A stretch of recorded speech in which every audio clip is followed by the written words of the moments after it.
আসসালামু আলাইকুম। হোটেল স্টাইলে চা বানানোর জন্য আমি প্রথমেই প্যানে 2 কাপ পানি বসিয়ে দিচ্ছি।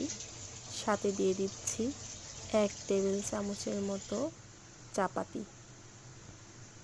অপরদিকে 2টা কাপ নিয়েছি এবং 1 টেবিল চামচ করে গুঁড়া দুধ দিচ্ছি। গুঁড়া দুধ দেওয়ার পরে আমি দিয়ে দিব 1 টেবিল চামচ করে চিনি। চিনি আপনারা স্বাদ অনুযায়ী কম বা বেশি বাড়িয়ে বা কমিয়ে নিতে পারেন, এটাতে কোনো সমস্যা নেই। তবে আমি দুধ চায়ে একটু বেশি চিনি পছন্দ করি।